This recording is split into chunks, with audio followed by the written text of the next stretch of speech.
set. Thank you. I'd like to welcome everyone to tonight's school board meeting. It's December 21st. Would you all please join me for the pledge of allegiance? Pledge allegiance to the flag of the United States of America, and to the republic for which it stands, one nation, under God, indivisible, with liberty and justice for all. Thank you.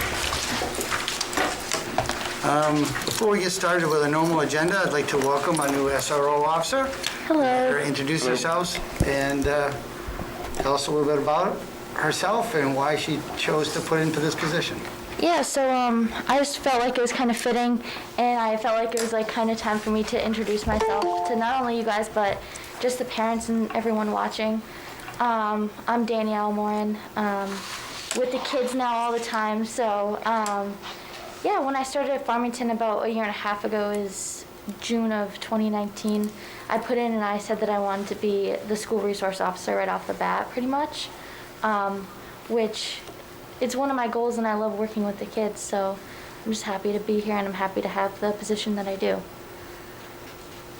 Thank you. Yeah. Does any of the board members, we have Josh will not be with us tonight. We have Stan and Joel remotely. Stan and Joel, you got any questions or comments for our SRO?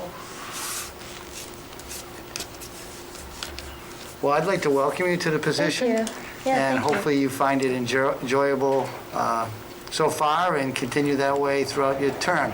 Yeah. Now, is this something you're going to fulfill this year? And I'll definitely be here. I told my captain Orlando that I would be here for the next 2 years. For right now, I see it going longer, but I really like it, and no complaints on my end. So, good. Like I said, welcome aboard. thank you. Tim? I've heard nothing but positive about your actions in the school. It's nice to see you. Welcome aboard. And if you do have any issues, please, that aren't resolved at the school level, then don't hesitate to contact one of us. Thank you. Appreciate it. Okay. Are those people commenting or something? No, those are people who are coming into the meeting Okay. with an outside address, so Okay. they have to ask permission to get in, and the moderator is letting them in, so. Oh. But the doorbell keeps ringing. It's everybody that wants to know if you have a cop card that you can sign. I do hand out stickers a lot, so. She does. Oh, good. Officer Morin has been a great asset. She's much in demand for gym classes and recess and lunch, and has been just done a really nice job getting to know the kids. So. Yeah, thank you. Thank you. Nice. So what have you found in this position that's different than what you expected? I didn't think that I would,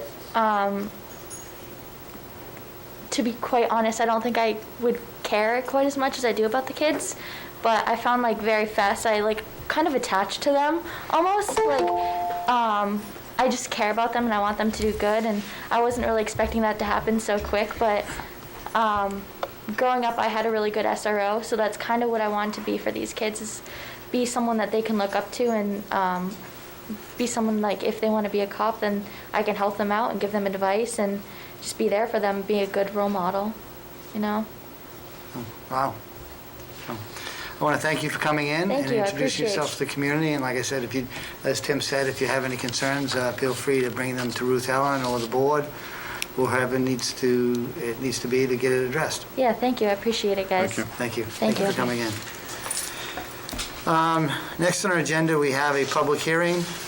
This was posted as a public hearing for the board to seek to expend two funds. First, the board will expend $30,000 from the Capital Improvements and Renovations Fund, CRF, established in 2001. This expenditure is for the purchase of panel upgrades for the boiler control system for Henry Wilson Memorial School. The Farmington School Board is agent to expend from this trust. Second, the board will expend $6,500 from the kitchen equipment, CRF, established in 2018. This expenditure is for the purpose of purchasing new steamer warmers for the 3 school kitchens as required by food safety codes. So we're required to have a public hearing. We need to have this portion open for a minimum time, but we're going to leave it open through public comment for this public hearing and any other general public comment. while we proceed through our meeting, and then we'll, later in the meeting, close it based upon that discussion. So moving along to public participation. Do we have anybody here that would like to speak?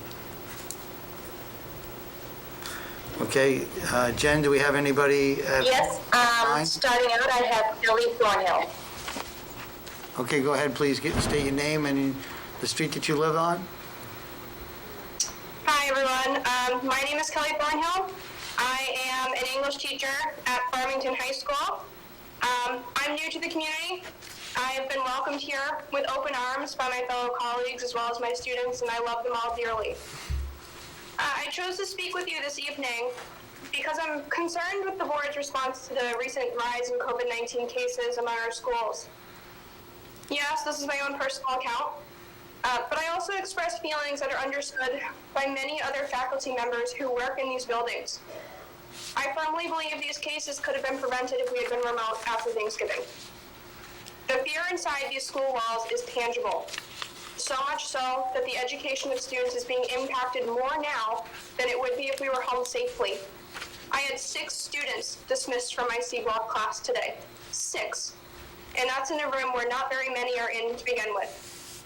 I get questions from my students regarding rises in COVID cases and the safety of the school multiple times a day. For the past few months, I've been able to assure them that we are in a safe environment and doing everything we can to keep it that way. I feel like I can no longer offer them the same assurances. Not because of lack of effort put in by administration, custodial staff, teachers, but because of the rising community spread and the inconsistencies with how it's handled inside school walls. Yes, I understand that these are unprecedented times, and we are sailing in uncharted waters. But I also believe strongly that we should take note of how other schools around us have been handling this pandemic. I would also like to point out that the DHHS updated their report titled Considerations for Transitioning Between School Instructional Models Based on Level of Community COVID-19 Transmission and Impacts in Local Schools on November 20th, that provided models and criteria for safe school reopenings. According to table number 1 on page 2 of this report, we fall into the medium to high category for transmission in schools as well as staff capacity to conduct classes and school operations. Since I'm a teacher at the high school, I feel comfortable speaking to the latter part of those table findings. At Farmington High School, the lack of substitutes and the rising number of teachers having to quarantine has created an environment that is rife with feelings of guilt, inadequacy, and pure exhaustion. This type of work environment cannot be sustained. Furthermore, as seen on table number 2 on page number 2 of that same report, because of the high impacts in the school, the DHHS suggests we fall under the categories to go remote. If we are following DHHS guidelines, we shouldn't be in this building. I would like to reiterate that I love my students and I love teaching. I love my job. And it is because of those things that I urge you to consider the safety of the Farmington community. So thank you for your time. Thank you for your work during the school year. Good question, Charlie. Thank you. Tim? Next I have Hold on a Jess second. Lovell and then Morgan. Hold on a second, Hold on. Jen. Tim? Ma'am, can you tell me what class you teach in the high school? Yes, I teach reading and writing essentials. I teach mass media and journalism, and I teach pre-AP. So how many students do you have within your classroom in a day? In a Ballpark. normal day, like Ballpark. total, Yeah, in the probably building. around 50. Okay. How many of those children coming into your classroom wash their hands coming in and wash their hands leaving? I couldn't quite catch that. What was that question? How many students coming into your classroom wash their hands with the sanitizer when they come in and wash their hands when they leave? When I remind them, they do. But if I'm being honest, it's not super consistent unless I'm there at the door telling them to do it when they come in and when they leave. Okay, thank you. Yep. Jen, do you have someone else that would like to speak? Yes, Jess Lovell is next, and then Morgan Robinson. Could you please state your name for the record and the street that you live on in Farmington? I am Jess Lovell, and I'm an educator here at the high school. I am remoting in today because I'm currently quarantining. Otherwise, I would have been in person to speak with you. I have served this community for 3 years. I am the NEAS co-chair, a competency committee member, a teacher mentor. I ran the credit recovery program for the high school over the summer and was a former club advisor. I've worked tirelessly to learn a new role this year as an ELO coordinator while also teaching English classes all during a pandemic. I tell you all this because I love my job, but I find it extremely difficult to come to work knowing it is no longer a safe environment. As teachers, we are incredibly used to being overworked and underappreciated. However, all of my anxiety and loss of sleep is a direct result of the school board's refusal to see remote as an option and instead forcing teachers to risk their health by going into work. I implore you to act responsibly and transition the school to a remote model. This is the current best practice given the circumstances. Farmington's numbers are up to 55 active cases. We had 2 positive cases at the high school over the last 2 school days. Contact tracing is cumbersome and quite honestly limited in its scope. At the present moment, we barely have enough adults in the building for adequate coverage. Looking at the DHHS school transitions recommendations, I would consider our staff impact critical. With a substantial spread across New Hampshire and with a 10% 7-day test positivity in Stratford County, Farmington should be remote. If you add time to this vacation, you are not solving the problem, you are extending it. I want to thank Mr. Frieda, who recognized that at the last school board meeting that it is not just Christmas travel. If you extend the break and have a hard closure, people can extend travel or continue to visit people outside of their household.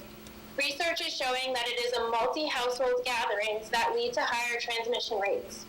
By extending vacation, you extend the risks while stripping students of their education, services, and meals. Remote is the only reasonable option.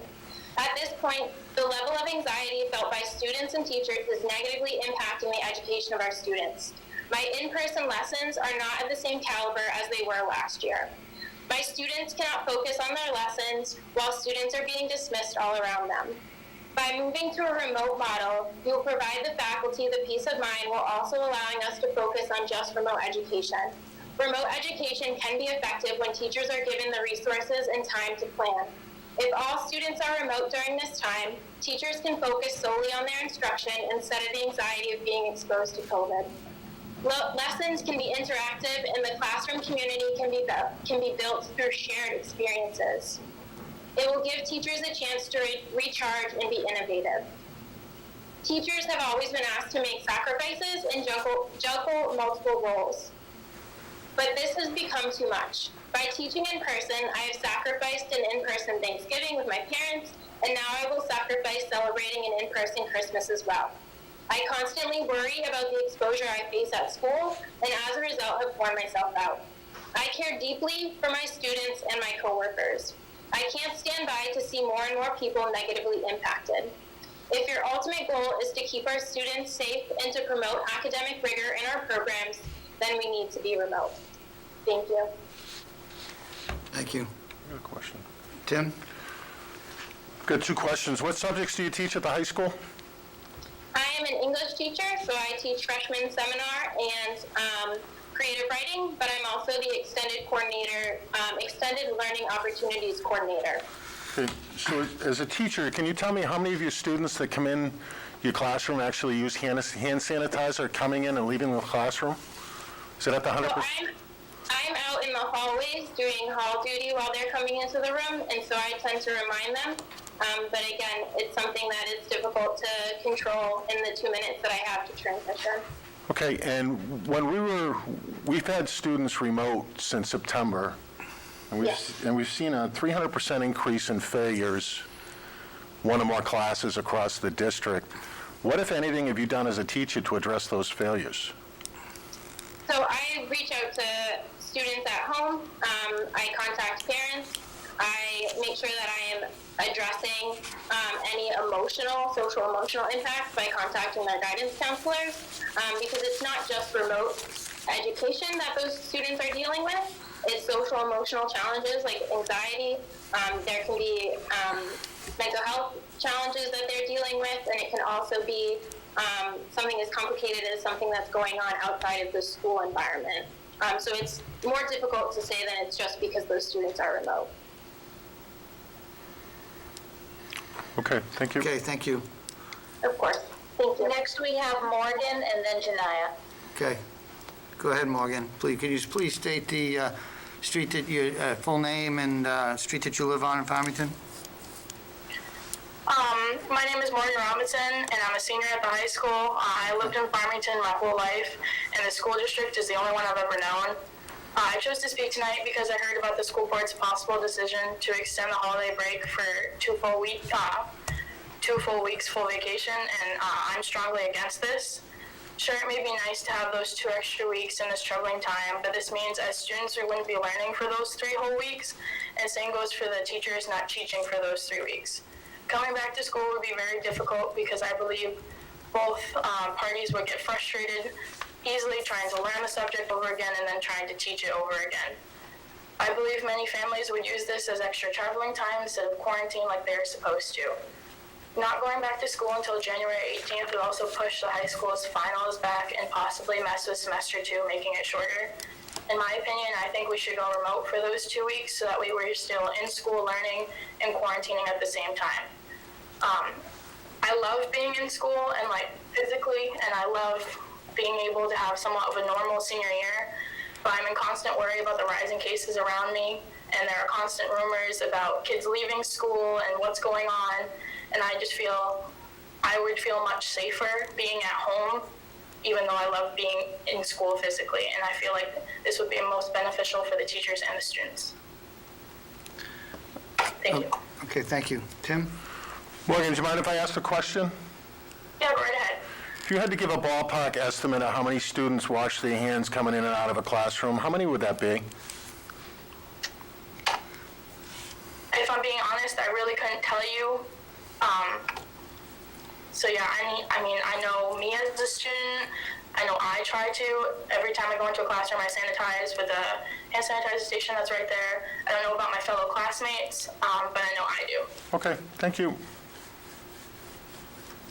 Okay, thank you. Thank you for speaking up, Morgan. Jen, you had one more person? Yeah, we have Janaya. Go ahead, Janaya. Hi, my name is Janae Paradise. I'm a grade 6 teacher. I actually sent an email earlier to the board, and thank you, Charlie, for responding to that, making sure I feel heard. I'm just going to read that to you. It's pretty quick. It's also about the possible extension. So I teach at Henry Wilson Memorial School. I want to share my concerns about the proposal to extend vacation. I worry about the potential problems this could cause for parents, staff, and students. I'm worried about paraprofessionals who could lose pay after a difficult holiday season. I worry about families who will have difficulty supervising their students who also won't have any structure to their day and very little social interaction. I'm worried about that effect on their mental health and how dysregulated students will be when they return after 2 or 3 weeks without the structure of school. I understand the concerns about safety and returning in person after break. I have also heard that there is a privacy concern with teachers remoting from home. Could it be an option to have students remote from home while teachers remote from the building? This wouldn't completely protect everyone from exposure, and staff would still have childcare concerns, but it would greatly reduce exposure, as teachers can stick to their own rooms, and it would satisfy the concerns about privacy. Please consider this as you try and balance the issues of privacy, safety, financial, and mental health concerns for all that are at risk with this decision. Thank you for your understanding. Thank you for your thoughts. At this point, I guess my question for the board is, does the board want to take this up as discussion before we move on, as far as what we feel we could and should do after the Christmas break? I don't know if... Mr. King? I do have one more person, too. Okay, that person will have to wait. Go ahead, Joel. Sorry. Go ahead, Joel. Well, rather than taking it up, I'd like to hear if we have any kind of recommendation from the superintendent. You know, I understand that she's on a daily basis now sending folks home. Are you prepared to make a recommendation, Ms. Vaughn? I am. whether or not this is where the chair wishes to. No, I was, that. I did want you to speak to see what your thoughts were, but I also wanted to make sure that the board wanted to bring it up at this point. I'm okay with the discussion. I'd just like to hear the one public comment that's pending before Joel, before we make that decision. Okay, so at this point, Jen, you had one more person that want to have some public comment? Yes, Amy Jones, would you still like to speak? That's the last person I have. Yes, I would. Okay, go ahead, Amy. So my name is Amy Jones. I live 93 Cherub Drive. Also have a second house in Farmington as well. So I'm a resident, but I'm also a teacher at Henry Wilson, and I teach 8th grade math. And unfortunately, I'm feeling like the board is now attacking teachers, so I feel it necessary to say that I have about 50 kids coming through my classroom every day, and me and my fellow coworkers stand at the door and we make sure the kids sanitize when they come in, we make sure they sanitize when they leave, we make sure their desks are clean in between every student. The numbers are still going up. Okay, we are doing the best we can, and I feel like we are being attacked. Any questions for me? I don't have any questions for you. I don't think that's the intent. But, when people, we allow the public comment, and when we ask questions, some people ask questions based upon what was said. I don't think it's anything more than that, but I don't have any questions for you. Thank you for your thoughts. Moving back to discussion, Ruth Ellen, your thoughts on a recommendation on some options of how we could proceed? Well, the board had asked me to put out surveys to both the community and the staff regarding holiday travel. And last week, Mr. Shagnon asked me if I were alarmed by the travel and the numbers that I was seeing regarding travel following the Thanksgiving break. So based upon that survey, what was the results? So So the for the community community. travel survey said that, There was 3 simple questions. 3 simple questions. The first one is, your family traveling over the holidays this winter? Rounding up, 80% said no, they're not traveling or hosting. 80% of what number? 80% of 140 143 responses. And while that's not all families, it's a fairly good response. Do you know what the total potential responses were? If I look at families, we're looking at probably roughly 430 or so. Okay. So So about 30% response. about 30% response. About 11% traveling within New England.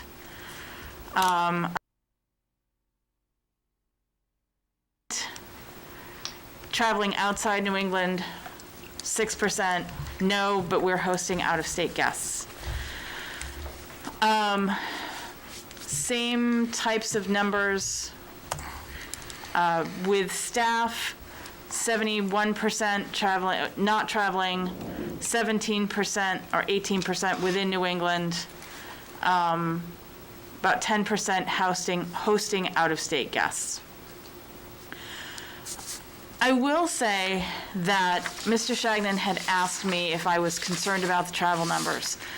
And with the numbers that we've seen in the last week, and I'll go back to the other questions in just a minute, it's really not so much the travel that I'm finding concerning, it's the gathering. Most of what we're seeing now in town, I don't believe is due to travel, but it is in large part due to gatherings. As we're looking at the other questions, are you returning to your home on or before December 27th? If hosting, will your guests leave on or before December 27th? Trying to get a feel for 1 week or 2 weeks at the end of vacation. For staff, 74% are not said it doesn't apply, they're not traveling. Same percentage, 78% for the community. Looking at those who are coming back by December 27th, 15% for the community, 17% for staff. And the third question was? And the third question, are you returning to your home after December 27th, but before January 3rd? Or will you have guests who will be with you after December 27th through January 3rd? Again, And the results for that was? for That answered yes was only 8.6%. 8.6% for staff and 15.5% for community. 9% for community. So very similar. Very similar, very similar. As I look at where we are with being able to continue to staff and to do what we're looking at, it's becoming increasingly tough to just stay open with our numbers. We are at 127 remote now for the high school that I'm aware of. We're at about 52% remote at the high school.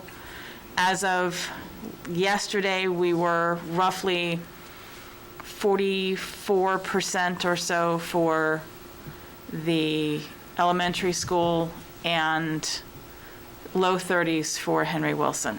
Those numbers have changed each time we've had to announce that we've had another group go home. Our remote numbers go up. At this point, for us to just close brings some additional concerns. Number one, I can't provide remote meals for students if we're closed. But what is our legal requirement? If the school is closed on vacation, we don't provide meals. We do not. If we've extended that time, it is that much more time that those students don't have access to meals that they would ordinarily have had during the scheduled school year. Have we But it's applied? not a requirement for us when we're not in session to provide meals. It is not a requirement for us to provide meals when we are not in session. Correct. Have we asked for anybody for a waiver? We are not allowed a waiver for that. Have we asked anybody for a waiver was my question. I have not. That was specifically given you. to us by the Thank you. state. Continue? Can you continue with what you were saying? Other things you couldn't provide? Yes. We have staff that will be not paid. Such as paras, bus Paras. drivers? Yes. Okay. Okay. Yeah, that was And- in your staff memo. Go ahead. Yes, it was. Yeah. And we have special education evaluations and services that will not be able to be completed if we are not in school. That have a fixed deadline? There are date? fixed deadlines, and there are compliance issues with that. And that's something that Mrs. Donito can speak to more thoroughly if you would like it. No, I don't need that. That information was provided in our information packet, and based upon what we have on our agenda, I mean, I read everything from both Misty and everybody that provided that, so all that information was in there. So I guess, what was your thoughts on possible options At this to time- address, like, say, the settling down of some of the, after the settling down of some of these cases, but still providing the best education for our students? My recommendation to the board would be for us to be remote from January 4th through January 19th. We'd be returning on the 19th after the Martin Luther King holiday. That would give us 2 weeks after the break. Now, I've been going through the dates a little bit, and why would we need to be remote? Why would we need 2 weeks? Because the 11th, which is Monday, you had said to me today that the DHHS just changed the quarantine requirements down to 10 days. It's to 10 days, but if we have a vacation time that runs through January 3rd, a number of our households have indicated that they may travel. We still have 2/3 of households that have not indicated one way or the other. So if we're looking, Say that again, the last sentence? if we're estimating that this is 2/3 about a third of our possible respondents for the survey, Oh. then we still have about 2/3 who have not responded. But you can't assume that 2/3 didn't respond because they're traveling. They just didn't respond. They didn't respond, so So I if we- also if we can't apply assume the that they're same not. metrics Of any survey, that typically says that, just looking at the numbers that we have, 71% or low 70% feel that they're traveling or hosting guests on or before December 27th, and 87 to, close to 90% are not returning before January 3rd. So, But conversely, you also can't assume that none of those people are traveling either. Well, I can't assume that they Well, are, but I can't I assume know that they everyone aren't. wants to make this statement, and to say that we can't believe what the parents are saying, and we shouldn't trust No. what other people are saying for travel. That is not what I'm I'm not saying. taking that position. I think everybody knows what their responsibilities are during this pandemic. I think some people have lost sight of that in the short term, but I don't think that's a large portion. I could be wrong. Mr. King, that is not what I was saying. I was not saying that I do not believe our community members. I wasn't implying you were saying that. Okay, I want to make sure that's clear. But, in a lot of correspondence that have been given, it's, we can't trust our fellow resident or employee to tell us the truth, so we need to take additional precautions. I don't share that thought. Based upon our, trying to make sure that we provide the best educational needs along with the safety, thinking about it, based upon some of the information that was supplied by staff regarding the special needs requirements, I don't see why the 11th isn't an acceptable date. So if we were remote or considered to be not in the building, as far as the students, until the 11th, that is basically 2 weeks after Christmas, when 70% of the people surveyed say that they are not traveling after that. Or it's not even a concern. 71%. And to finish my recommendation, Yeah, go ahead. I would recommend that staff are remoting from the buildings, that they do come in to the schools to remote out. So can you restate that recommendation from, I got a little lost on it. What, Sorry, Joel. My recommendation was that we are remote for the time after Christmas from the 4th through coming back on the 19th, with teachers remoting from the buildings. That I'll was, make a motion to accept that recommendation. We have a motion, is there a second? Stan's muted. Stan, are you with us?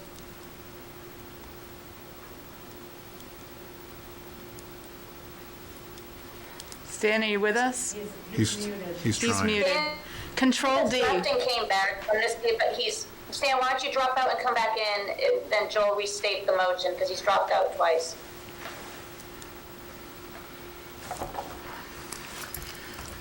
Well, my motion was simple. It was to accept the recommendation of the superintendent.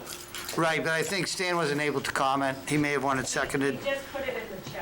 Oh, he just put it in the chat. He says he seconds the motion. His mic has gone out, and he seconds the motion. Do you Okay. see it, Joel? I don't see it in the chat now. It's right above Angie Schoonmaker and So- below Kelly. Oh, I see it, yes, okay, yeah. So I'll accept that as a second. Discussion? Tim? In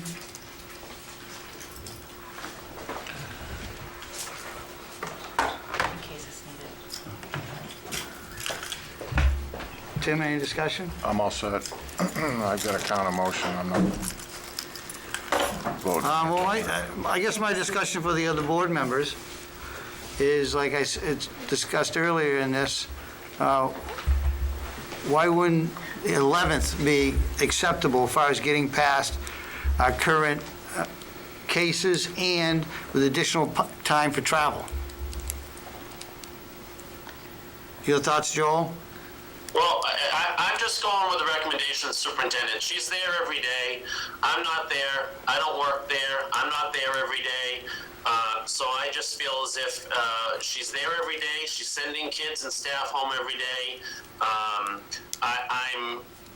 a recommendation's being made, and I'm going to support that recommendation. Okay.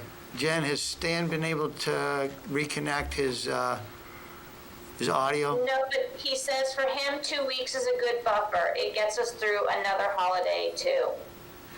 So he's putting his information in the text area. Okay, thank you. I'll accept that.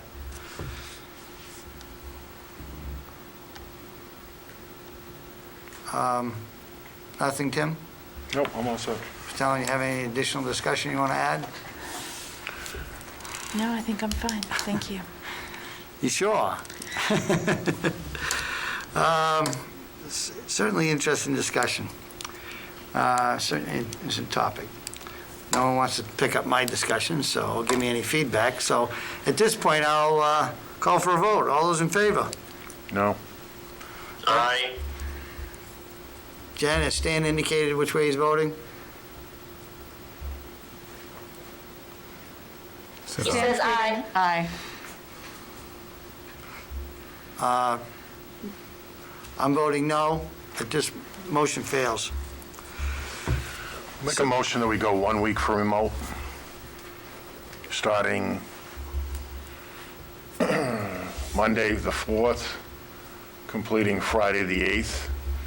And that'll give us a full 14-day period from the 27th of November to when we're back on the 12th. I'll Back on the second. 12th or back on the 11th? 11. Isn't the 11th a holiday? Or is that the week after? The 18th is the holiday. Okay, back on the 11th. I'll second for discussion. Discussion? Joel? Stan? I couldn't hear all that. I'm sorry. The motion is to go into remote for a week, because we're closed the prior week, on Monday the 4th, inclusive of Friday the 8th. That'll give us from the 27th forward, it'll give us a full 15 days of kids out of the building. 14 days after Christmas. Yeah, Actually, more than that, is it? it's more than that, but I'm counting the 27th. I'm starting my count on the 27th, and Sunday the 10th, when we return on the 11th, is 14 days, 2 full weeks.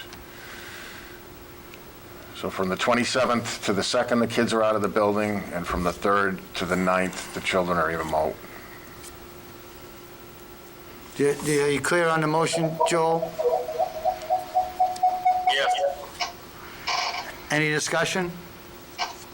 I think that only gives us 1 week of remote, and that's not good enough to meet the requirements for even 10 days, let alone 14. So I disagree with that. 10 days or 14 days from what event, Stan? Well, you're counting in the vacation, but people can still travel while they're on vacation. So what we really do is count from when we come back on the 4th. When we come back on the 4th, if we're remote, we come back on the 11th to class. That's only 5 days of remote. That's not enough to clear everybody from who traveled on the 6th or came home on the 6th or went to a gathering in town. This town is becoming a spreading center quickly. So we've got to not only not be gathering in town, we've got to not be traveling and just stay at home. It's the safest thing to do. So the longer we stay at home, the better off we'll be. Tim? Stan, just to clarify in my mind, are we talking about traveling of staff or traveling of students? Either, it doesn't really matter. If people are traveling or people that students who stayed home are interacting with, or teachers who stayed home are interacting with. We just don't know. We don't have an enough clarity on what's happening, so it doesn't really matter. It's the potential of people getting exposed outside of the school, basically while they're on vacation, ends on the 3rd. And so when school goes back in session, that's what we have to count as our counting days for counting it down. That's what I think. So, and I like the fact that we do have a day off on the 18th, so we get an extra weekend and an extra day of safe practices while we're still in school, so there's not going to be much travel going on there. But Stan, if it's a long weekend, by your argument, people will be traveling. Go ahead, Ruth Allen. My concern is not really so much the travel as it is the celebrations that are very likely to take place around New Year's Eve. This year, that has been a year that most people are more than willing to forget, will be ending, and my concern is that the celebrations will be large, and not without reason, per se, but that those are the types of things that I find most concerning at this point. So let me give you a different scenario. So say we do that. So then we're giving everybody an open license to go celebrate New Year's Eve. So then we have a high caseload of infections because of the gatherings. Those are not all going to be clear on the 18th because there's going to be additional infections from those people infecting other people. So it's going to have a residual effect the longer we keep it open. I disagree that it gives any more license than people have now. People are going to do what they're going to do. They're going to make choices. They're going to argue for one side or the other. And I'm not here to say, you have this right, you don't have that right. That's not my position. My position is, how do I make sure that we have so with that argument, we should be remote through the 1st of February, which is not my proposal. I mean, the original argument was people, for the Christmas holidays, they wanted to be able to spend time with their families, and then a period after that of remote. The 11th satisfies that. That satisfies that. Joel, discussion? No, I'm all set. I just say that the Christmas and New Year's and the holidays in between that week there are the times when people get together. There's very little people who get together or celebrate for Martin Luther King Day, so it's just another weekend with a day off, and there's school on Tuesday. And there's school on Friday the 15th, so it's not going to be that big a deal. It's just like a regular weekend. But it gives us a 2-week period, which is really what you need after potential exposure to make sure you're okay, is to isolate for 2 weeks. So that's my argument. Okay, anyone else? So let's encourage everybody to travel and increase the spread through the community. I think that's good leadership. Meaning what? Meaning if we go to 2 weeks and we come back on the 18th versus the 11th, and we tell everybody, go celebrate Christmas and bring out a town guest in here, not quarantine for 14 days, travel into our neighboring states, Go to big social gatherings. and then see what happens when our kids come back in the district. I'm for the week remote, and if it doesn't pass, then I guess we're stuck leaving it the way it is. Mr. Chair, Yes, Ruth. I would like to go on the record as absolutely am not encouraging gathering.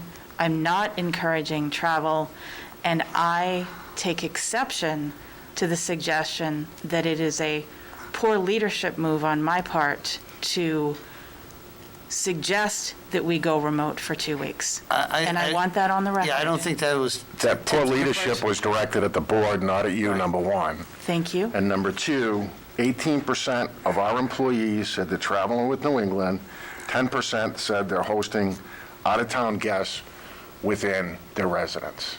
Those are our employees that we're hearing our schools are unsafe. That's not acceptable to me. I think the week provides a safety net. I think it's reasonable. And I think anything else from this board on a vote longer is irresponsible to the community. Just so I'm clear on the record. Yeah, I mean, Ruth Ellen, you've been clear as far as I'm concerned, as far as everyone needs to take precautions, both in their personal life and professional life, so that we can keep the schools open. And I think everyone that's involved recognizes that. Thank you. Any other discussion by the board? Not hearing any. All in favor of the motion? Aye. Joel? I'm opposed. I'm going to vote no, too. Okay. Motion fails. So at this point, without somebody considering a change or a different alternative, we are coming back on the 4th. So what we may do is probably proceed a little bit further on in the meeting, and if somebody chooses to bring it back up in discussion, I'll entertain it. Moving on to our minutes, we have a bunch of meeting minutes. Actually, we have the meeting minutes of October 5th. Does anyone have a motion regarding those meeting minutes? I'd like to do it in one motion unless some of the individual board members have corrections within those dates. I've reviewed them and have no issues. On October 5th? I want to do them all in the one. 19th I want to together? do the 5th through the 19th. Does any board Conclusive. members have concerns regarding anything that needs to be revised or changed in those two meeting dates? Do we have a second? No, I don't. Okay, I was just polling the board before the Okay. motion. Before I made the motion. Is that your motion, Yeah. Tim? Yeah, my motion is to approve the non-public session 1 of October 5th, session 2 of the same date, session 3 of the same date, and session 4 of October 5th. The public session of October 19th, as well as, are inclusive of non-public 1, 2, 3, 4, 5, and 6. I'll second the discussion. Any discussion? Not hearing any. All in favor? Aye. Aye. Aye. I'm going to abstain as I was absent from some of those meetings. Okay, one abstention, motion passes. Moving along, well, actually, at this point, do we have any public input regarding our public hearing regarding the expenditure of funds out of the capital improvements and renovation fund or the kitchen equipment CRF fund? Do we have any board discussion? Not hearing any discussion, I'll make a motion to close the public hearing. Second. All in favor? Aye. Aye. Aye. So Aye. Ruth Ellen, we need to make a motion to do that? Or- I would probably do two separate motions so that it's clear because it's two separate funds. So I'll make a motion to expend up to $30,000 of the capital improvement and renovation CRF for the upgrades of the boiler control system at Henry Wilson Memorial School. I'll second that. Second. Seconded by Tim. Any discussion? Not hearing any. All in favor? Aye. Aye. Next, I'll make a motion to expend up to $6,500 out of the kitchen equipment CRF fund for the purchase of new steamers and warmers for the 3 school kitchens. Is there a second? I'll second I'll that. second it. I'm going to give it to Joel. Any discussion? Not hearing any. All in favor? Aye. Aye. Aye. Aye. So moving along to our next thing on the agenda is reports.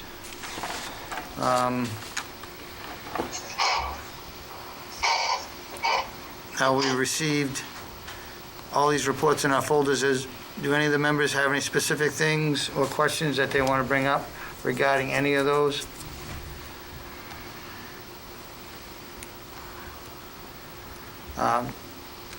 Based upon the other stuff we got. Ruth Ellen, do you have any highlights of those that you want us to touch upon?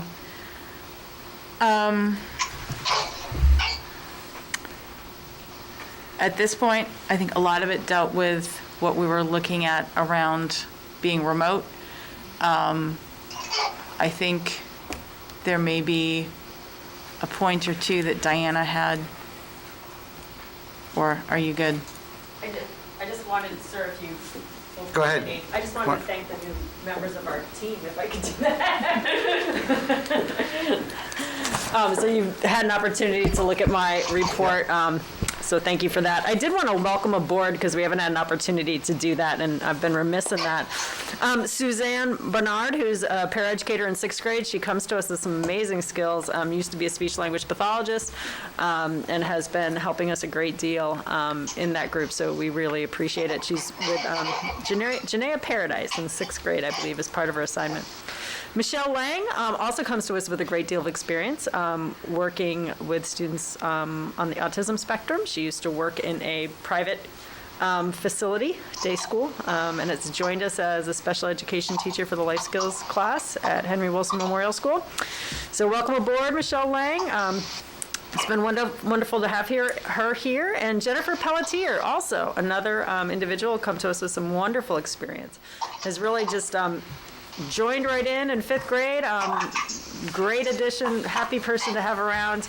She did share the following, which was really kind of highlights some of the issues we have in terms of turnover. So we'd had a number of different people covering that particular class because we were still in search of a 5th grade special education teacher.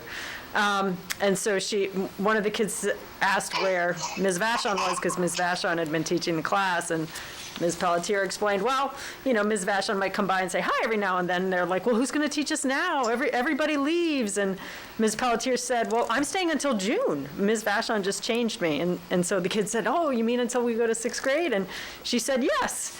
And she said the 2 students that were asking cried, while the others air high-fived, and one boy did the Fortnite dance. So really... Fortnite dance? The Fortnite dance, I have no idea what that looks like. Sorry, You have to demonstrate it for us. I wish I could. If I can't, Not my skill set. Uh, I got nothing. But really kind of speaks to how attached our students get to our staff, and that they really do love the consistency of them being there. My board report, as Ruth Ellen alluded to, really was just a representation of the timelines that we have to adhere to in terms of being in compliance with New Hampshire's regulations. Obviously, if we're going to be in person, that's not a problem. Initial evaluations, we've had 100% for years now on what's called Indicator 11, which means students that are new in the referral process and we're evaluating them. We have 60 calendar days to get that done. And we get data gets pulled on it every December, and we've had 100% compliance for years now. And So that deadline that you referred in the report and was spoken about earlier, that's based upon 60-day time period. Yep. Which is initiated when? It's initiated when the parent returns to us the signed permission to evaluate the student. So if we have a student that's referred to us, so parent, somebody says, and I gave some of the timelines down below too, I want my child to be investigated for a suspected disability. So we have 15 business days to pull a meeting together. We have the meeting. If during the meeting we decide as a team, yep, there's something we really should investigate there, we will say, this is the prescription we have for the evaluations we'd like to do. This is the suspected area of disability we're going to look at. And then we send the permission to evaluate to the parent. Parent signs and returns that to us. The day that we get it back, the calendar starts. And it's calendar days. So even if we got a break coming up, if we've got a student that's absent, we've got to do everything that we possibly can. So that start date changes because it's based upon when the request is sent back from the parent. Correct. So that date typically encompasses what time period? It varies, depends on when a student's permission is returned to us. So say we get a student that comes in, first day of September. Right. Parent returns the permission. So we're dealing with this even with the Christmas break? Oh, yeah. Absolutely. Right. Yep. Yeah. So even though we don't have the students then, the issue becomes that's time we lose out of the time to evaluate a kid, right? So we as we're approaching that time, we try to be methodical. Like, we can't say no to, talking to a parent or, holding a disposition of referral meeting. We have to do that. And then it's like we explain, look, it's really critical that you have your child here on these days. We ask them to come in so that we have the opportunity to evaluate them in person. We can do some of it online, but we really do like to have parents bring their students So in. typically through a normal year, if that 60-day window was going to happen during Try to figure out, we would work with the parent to try to figure out a way, that was most advantageous for everybody to get the evaluations done quickly. I mean, we just look at our calendar and we say, okay, we got Christmas break. So right after Christmas break, we're going to take this kid for these days and we need to evaluate. But that may be past that 60-day window? No, can never be past that 60-day window. So you would have to do it beforehand? Yep, yeah, we might. Or you would have to, if your 60-day window ends 2 weeks after and it's going to take you a week and a half to evaluate and a couple of days to write it up, then you don't have time to waste. And snow days don't give us grace because it's calendar days. Yeah. And so if we have a snow day in between, we still have to get it done. Yeah, and then it's not really 60 days because the parents have to receive a copy of the evaluations 5 days before we have the meeting. So you're really looking at 55 days when you get to that point. And we have to, by the 60th day, we need to have had a meeting. So it can be a little hairy. Our evaluators work very quickly and very efficiently and, really try to do the best they can to get right up to the evaluations. Of course, we've also got students who are having reevaluations, and they're providing their services as well. So it can be tricky. It can be tricky. So if we had considered having a 2-week shutdown, you wouldn't have had enough time to anticipate that additional shutdown and accomplish that. You got it, yep. Okay. Because we've already, our case managers, when we sit down to have a meeting, if we determined we're going to evaluate a student, we will set the following meeting up for when we're going to deliver the results. So that, and some of those meetings, and I think I put it in your data here, have already been scheduled through January 11th, and then even more through January 22nd. And then we've got a bunch, obviously, that are just the reevaluation meetings or IEP meetings. So yeah, it's good for us that we'll be around. I'll keep my opinions to myself about whether it should be remote or not. But we do need to be able to have an opportunity to see our kids and get to our families. And if we were fully remote, there would be likely that we would need to be bringing in some students for those evaluations. We would have already, those would have already been set up in terms of asking parents to bring the students. We've already, our staff is And they're done in excellent. isolation, but it would need to be done. Yeah, we yes. find a separate space where everybody can sit down together and, kind of separate. And our people all wear PPE. They've got the gowns on, they've got the masks, they've got the shields. As they do their evaluations and their services, especially with some of the younger guys. They can't always control themselves in terms of their body, sneezing and all that other good stuff. So that's pretty much the report for this time. So it's helpful to us. All of our meetings really occur remotely, unless we have a parent that comes in to wants to be in person. We're totally willing to accommodate that. We make sure we find a location where we can all socially distance and have masks. But otherwise, mostly it's by phone or it's by Google Meets, and that's been working well for us. Okay, thank you, Diana. Thank you. I had a question regarding the high school report. Is Paul with us? I believe so. Paul, are you on? Paul, are you with us?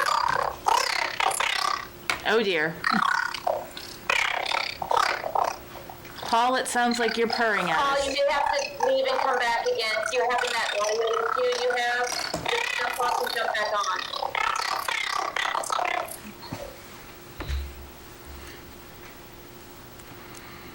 He's jumping off and jumping back on. Thank Okay, you.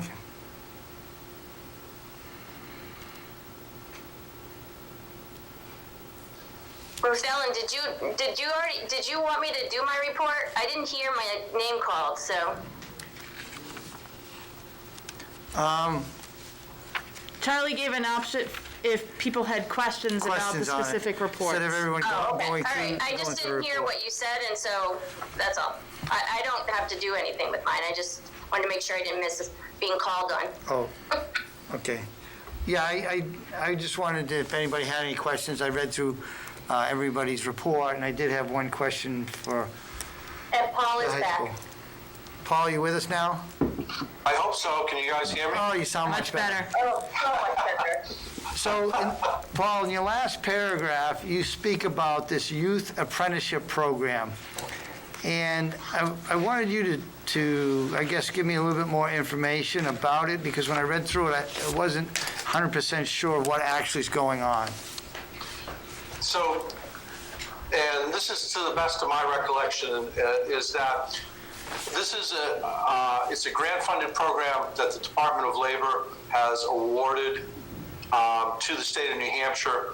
The state of New Hampshire has been currently doing an apprenticeship program for younger and older adults. This is an opportunity that they want to bring down into the high school level, as far as they would be offering some workshops on pathways, try to figure out or have kids figure out their interest, what their interest might be. And then what they're looking to do is to build up partnerships with local businesses, so we can begin to, if there's a business in the area that is something that a student is interested in doing, then they're hoping to create an apprenticeship program based on that student's interest. Really, the program they are just starting to get it going. I know that the coordinator for it is planning on using one of the advisory times to talk to the students here at the high school and to begin the ball rolling as far as getting up interest surveys, but also developing relationships with area businesses that would be willing to participate. Does that help? Well, I guess just looking at, so this is in its infancy. Yes. So this person is going to be spearheading this, starting along with the student's desire? I'm sorry. I started to speak before you were done. So is this person going to be spearheading from the approach of what the student has a desire for, as far as an internship, or is it going to start it at the business level to see what internships could be available? I guess, I don't know how it... From my understanding, it sounds like it's a mixture of both. Okay, right now, I'm going to actually, because as I say in that, basically, this came out of really beginning out of collaboration between Shannon McCracken and Just Level, the ELO coordinator. I just saw a thing on there that Shannon said she's willing to speak towards it because she went to the training. So if you don't mind, I might turn it over to Shannon so you have a clearer picture. Okay, go ahead, Shannon. Hi, guys. So I did a training, I'd say probably 2 or 3 weeks ago, and this is a brand new program. They just got a nice large grant. Ideally, what they've been doing with the older students, the kids that have already graduated from high school, is they will find a business, because that's always the hardest part, and then when the business is interested in taking on apprentices, then they find the students to fit within that business, instead of finding one student that's interested in this and trying to match them to a business. So the first step is to find local businesses to coordinate with. And who would be doing that? There's a few ladies that work for this program. One is through the grant program itself, and one is through the community college system of New Hampshire. I think Ann Banks is the name of the lady in charge of the grant. If memory serves, I don't have my notes in front of me, but I believe that's her name. So it would be run through the extended learning opportunities. So as the coordinator right now, I'd be the point person for the school, and then I would be helping, like Mrs. McCracken was saying, I would be helping and facilitating through that program as well. So it can be company-based or it can also be student-based. So it's a combination of both. They're setting up both ways at the moment. And that's Jessica level.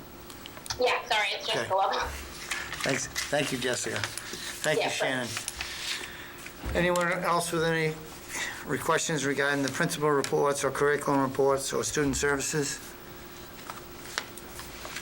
I know we have financials on that reports, and we had some of that information provided to us, and I don't know, if we're going to take some of those questions up under budget, or that was just regarding the treasurer's report, under the financials?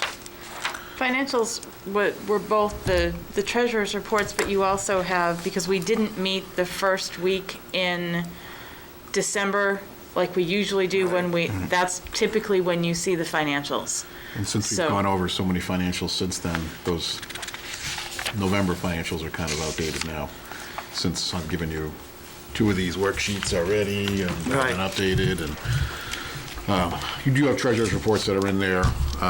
We have some corrected treasurer's reports. We have the normal things. We also have the default budget in there as well. And we have the SPSRF expenses, which are that recent grant we just got. And that's just the rough draft on the expenses as far as what we have. So we've been doing a lot of information collecting over the last week since we met. Okay, so the last thing you mentioned is a grant, Yep, that was the bottom of your pile there. That one. right, and SPSRF is what? Supplemental, secondary and public school relief fund. And this was the last monies that we received, that was Yes, the $158,000, Yep. which is based upon $200 per student. Correct. Yes. And this is where the slated allotment is pretty much finalized, or? It's about 95% finalized. I just have to double check on a couple things to make sure they're not already taken in grants, or I'm just verifying invoices because I have to make sure this has all been verified, just like a regular grant. So I'm basically verifying invoices and checks and when they were paid. But right now, we have more than enough to fulfill it. Anything that is over the 158.8 is going to go into our CARES Act grant anyway. So we've had to expend this first by the 30th before we could do anything else. 30th of December. Correct. So these are all slated to be paid by the 30th, or just on the books as payables? On the books as in service we have, and you can see some of them date back to August, some in July, and then we have We need to be able to show that everything that's there is received and in In-house and in service service. by December 30.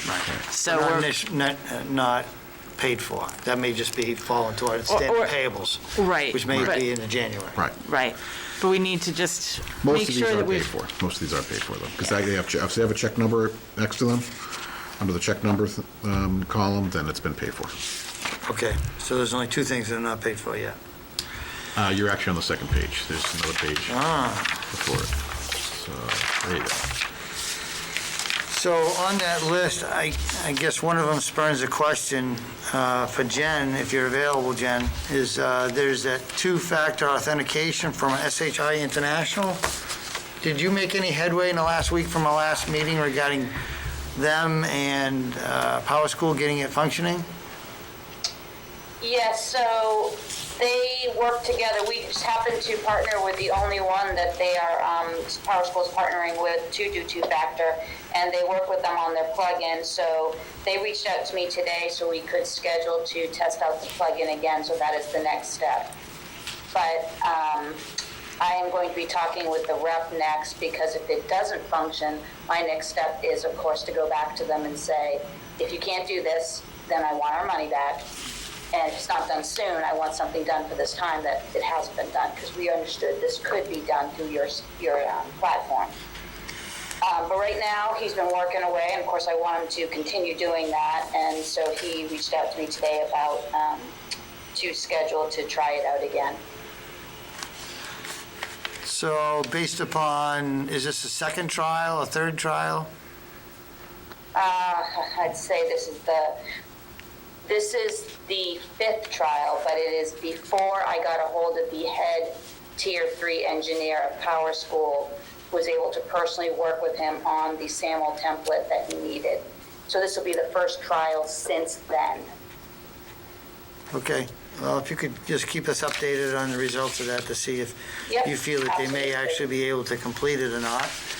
Right, absolutely. Okay, thank you, Jen. Does anyone else have any questions on this list of the SPSRF fund expenses? Which I assume this has to be submitted relatively soon, By the 30th, yeah. 30th. Yes. Oh, you got plenty of time. Got 9 days. Tim, any questions? Nope. Stan or Joel? I'm fine, thank you. Thanks. Also, in regards to financials, before I forget, tomorrow I'm going to have Ruth on, because I think she has access to the signing software. We have to sign the affidavits for the security upgrades, so I can get that funding from the state. Basically, we're just stating that it's been completed. I put in the bills and send it off to them. And So it's completed at Henry Wilson? they're completed enough to get paid. So I haven't paid the final invoice, but I do have to get invoiced on it, so I can get the money from the So state. what are we waiting for? The Some glass, windows? Just the glass. That's it. Yep. Right now, there's glass in there. It's not the glass we've ordered, though. But it's functioning as it's intended? It can be. It can be. With one exception that we'll discuss later. Okay.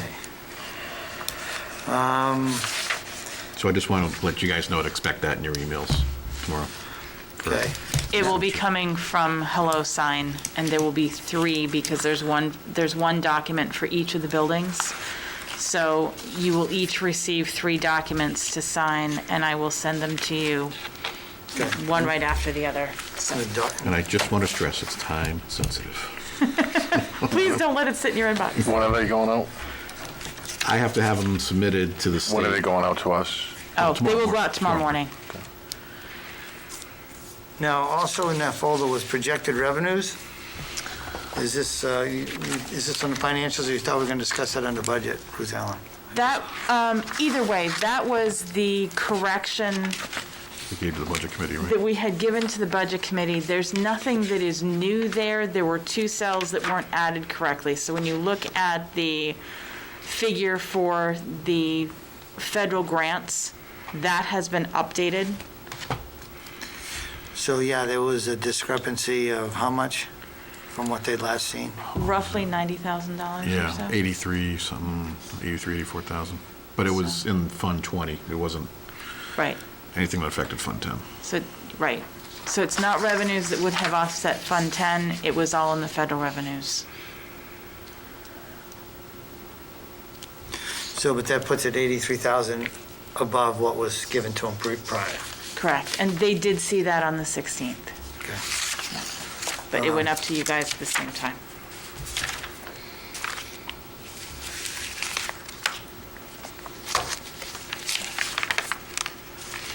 Anything else on the financials, Brian? I have nothing else, unless you have any questions. Okay. Were there any questions on the treasurer's report? No, I want to thank Angie for making that correction and notifying us and getting that corrected and submitted to us. We appreciate it. Do we have to motion to accept that treasurer's report? Typically, or no? I don't think we usually do. We haven't been doing that. It probably wouldn't be a bad idea moving forward, though, particularly with a correction, the motion to. So that would be There's for 2 in there. September and There's 2. October? Yeah. So I'll make a motion to accept the treasurer's report for September and October. Second. Seconded by Stan. So to clarify, that would be the corrected one for September and the one submitted for October. And there's also a November one in there. There's a November one in your folder, too, that is not corrected, but it is. So that would be 3. There are 3, There are yes. 3. Okay, so I'll add November's, September, October, November. I'll add November's to the list. Stan, do you accept that amendment? Sure. Any discussion? Not hearing any, all in favor? Aye. Aye. Aye. Aye. Moving on to old business, we have the NHIAA cooperative agreement with Newt. So I guess Ruth Allen, are you going to speak about this? So we do have, I believe, Eric, are you on Eric? tonight? Yes, I'm here. Okay. I'll let you go ahead. Yeah, so we had our first meeting with the committee, and we spoke upon our proposal. They did let us know they will be coming up with a decision. They haven't come up with one yet, but they did let us know that the letters, there's specific language about entering co-ops into a midst of a classification year. And what that means is when entering, we're basically going into year 2 for next year, and there's wording in the contract basically stating that when you do, your classification is determined by combined enrollment numbers. So that is typically what they go towards. They were going to consider it, our proposal, but they haven't made a decision yet officially. But I wanted to let the board know that that's what their first take of it was. It's typically not something they do, but they will consider it. So, long, short, we don't have a decision, but likely they will look to combine the numbers, which would bump us up to the next classification, which is where this board had said they were not looking to go. but they could consider keeping us in our They classification. could consider keeping us. So we'll have to wait and see what their decision is. Do they know when that roughly would be? Do you know, Eric, when they plan to have that decision? I think they said around, this timing of this week, maybe before we break off, but maybe right at the beginning of the new year. Wasn't a hard date that they gave me. Okay. Thank you. Next on our agenda was discussion of survey and calendar. Well, we've already discussed the survey, and the calendar was also part of that motion and discussion earlier that Oh. has us back to the 4th. Okay, and then, So then this is a good time, I'll revisit that with a compromise. And I'll move that we go remote after break from the 4th through the 13th and go back to the classroom on the 14th. That would give us 10 days, and that meets the HHS requirements. Stan, can you repeat our date back? Is it just the Tuesday versus the Monday? Yeah, I will. We're going back on the 4th, so I think we should go back remote from the 4th through the 13th, which is a Wednesday, and we'll come back on the 14th. which is a That will Thursday. give us 10 full days of remote and a weekend in there. So there's 10 days of quarantine, basically, which is what the HHS recommends. So I assume that's a motion, Stan? It is. Is there a second? I'll second it for discussion only. Well, discussion. And I'll tell you why I said that. Because it's not the superintendent's recommendation.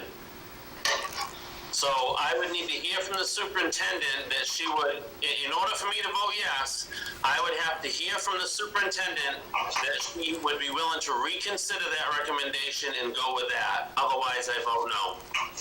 Okay. Go ahead, Ruth Allen. Well, Tell Joel how he's going to vote. no, I don't think for Joel. I will tell you that if we are looking at an all or nothing, it's certainly better than coming back full in person on the 4th. And so in that regard, I would consider this a compromise that I could support. You just, Do you agree with Stan that that would meet the current DHS guidelines with the 10 days to the... It does meet the guidelines of 10 days. It doesn't meet 14, but DHHS has revised their guidelines as far as quarantine to 10 days, whether it's an exposure or And that was when? an isolation. Last week? Over the last week or so, I started getting conflicting, depending upon who I called at DHHS. It's 14 days, it's 10 days. Now they are telling me it is 10 days. We have used 14 with groups in the past. The groups that I just sent out today, we told them that their isolation period or the quarantine period would be 10 days per DHHS. So just so people who are home or watching are aware, DHHS has changed their quarantine period from 14 to 10 Yes. in the they last have. few days. Yes. So people may think And that so- this is another day, another juggling of days, but Right. this is a change from the This is a state. change that and I got a call from my DHHS rep on Saturday afternoon, actually, saying, this is what you were told with this group, with this next group, it will be this. And as a school, we still have the right to say we're going to exclude a student for the 14 days, even though they would be released from quarantine at the end of 10. However, the quarantine period is now 10 days. Okay. Tim, discussion. I just had trouble bringing my calendar up on the computer. My internet's running slow. Under that motion, the return date is what day? Is it the 14th, this Thursday. Okay. So it would be remote for 1 week plus 3 additional days to hit that period. Is that correct? That's my understanding. Yes, Okay. 8 days. Yep, I'm good with that. I'd rather do that than come back on the 4th. Any other discussion on the motion? Not hearing any. All in favor? Aye. Aye. Joel?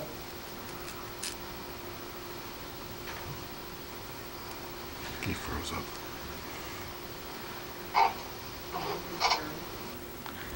Joel, are you with us? I think you just froze. You may have to go and come back in to vote on that. He does look frozen.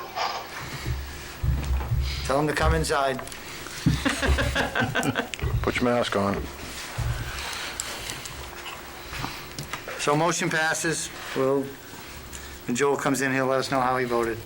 So, I guess you want to please make everyone aware of, that will be our mode of operation starting after Christmas break. Okay, thank you. Next on our agenda is, Can I just make a Go ahead. comment on that? I believe Joel is back. Joel, did you want to put your vote in?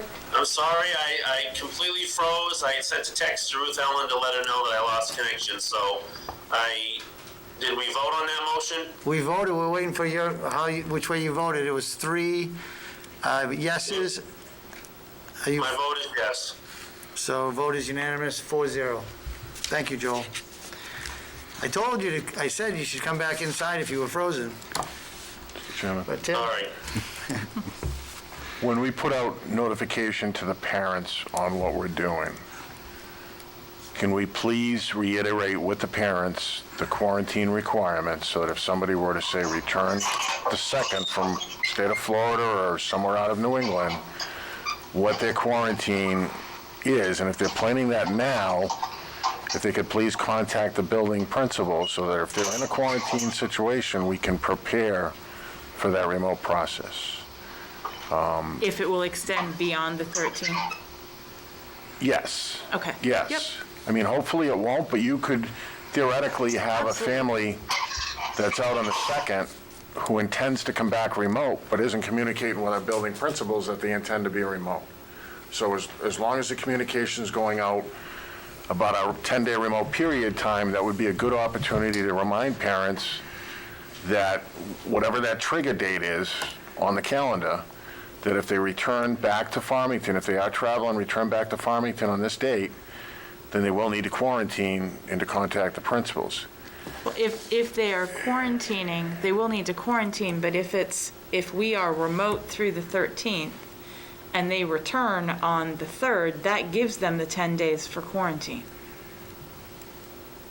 So if they were to return on, say, the 5th because of a snowstorm, then their quarantine would need to go in further, and we'll certainly I work mean, with them. theoretically, I could take off to another country and return on the 12th. And if I did that, and I did that with a student, then I'd be required to take Yes. a 2-week quarantine. And I think that's the word that has to okay. get out to parents. The other thing, too, is just a reminder of where our numbers are, for them to please consider not having large family gatherings, because Absolutely. that's what's hurting us now. Yeah, I mean, large gatherings in general. Yeah, that makes sense. Especially where we extended this, and, people may see it as an opportunity to socialize more around the new year. We just want people to be as cautious as possible and remind them.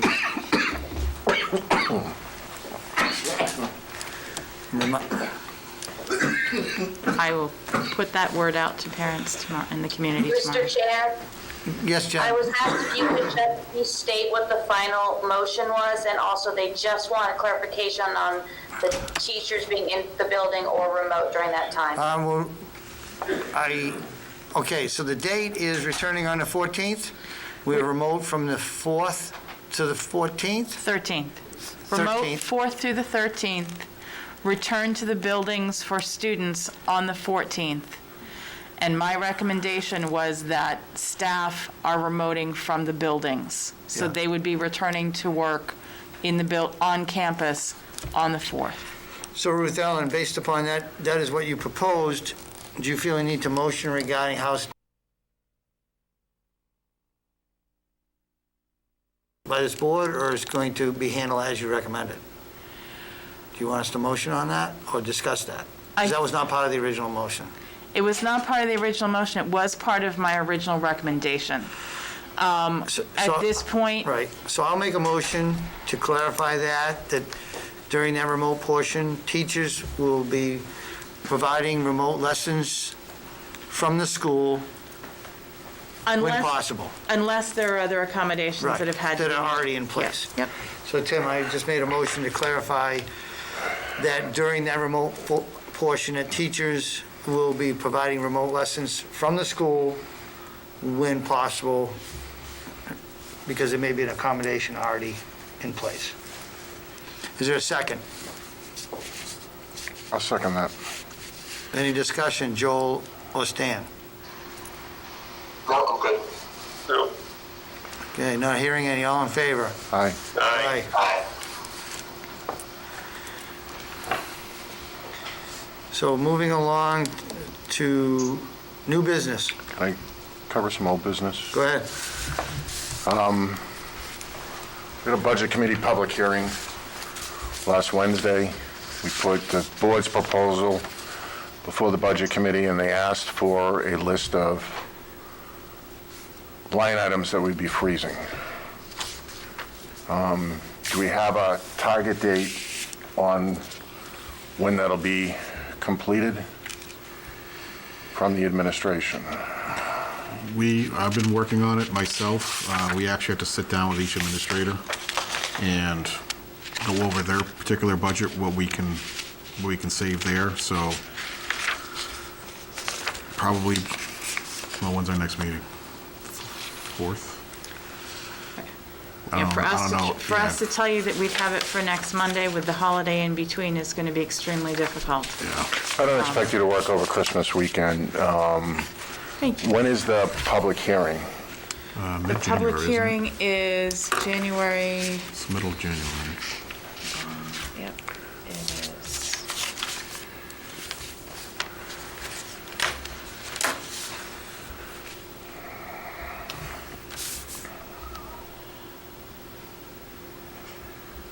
So, is that the?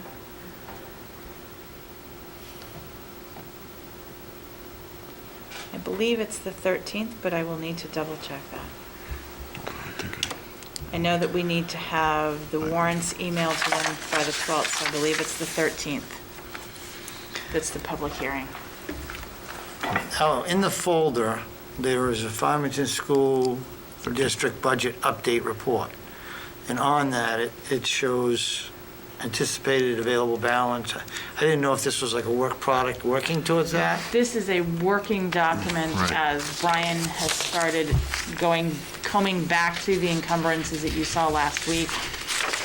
There's a manifest that's coming forward to you today. We've been able to clear out most of what was in the pipeline and kind of get a better handle on where the bills are coming in so that we have that piece for you. And there are some expenses on there that are going towards the SPSRF that we just talked about. So there's 158,000 there that's going to get moved off of that sheet. And we're Now, what gonna- about funds that are going to the CARES Act? Do we have, The same, there will Same. be, There's gonna there will be be- more that will be right. taken off of that as well. So that will add back to the available fund balance.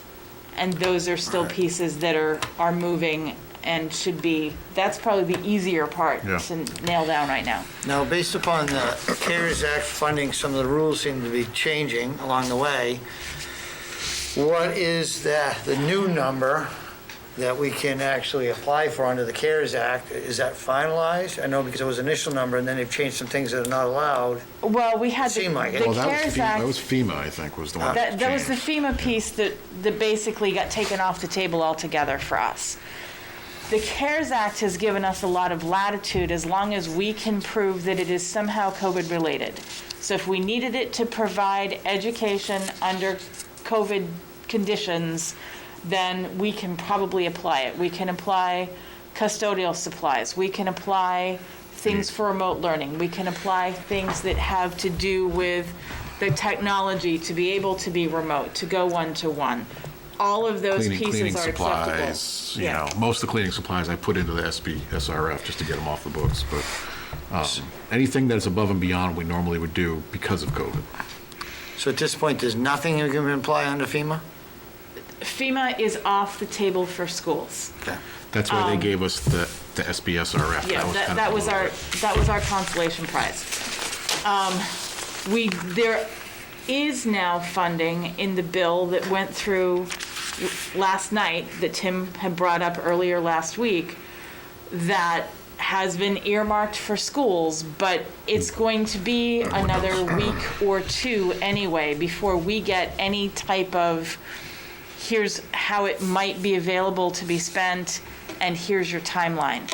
I know they're trying to move quickly on as many things as they can, but because the CARES Act money goes through September for us, I have a feeling that the rest of those pieces of that large bill that went through last night are probably going to be higher priority than the school pieces. They're coming, but I don't anticipate that we're going to see those in the next week or two.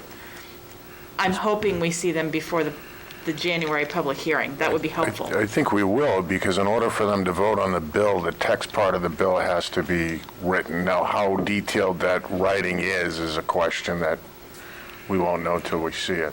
Well, They and, also said And how it's deep- about that thick. Right. And how DOE interprets that money. and that's the piece that because while it will come to the state, here's the chunk you have for schools. How do they break it up? How the DOE breaks it up and how that then gets interpreted is the next line that we have to wait for. That may not be quite as speedy. My concern on the budget is, you know, I think it's a reasonable anticipation to believe that our staff will be out for the holidays, including New Year's, which brings kind of everybody back the week of the 3rd, and we've got a public hearing the week of the 13th.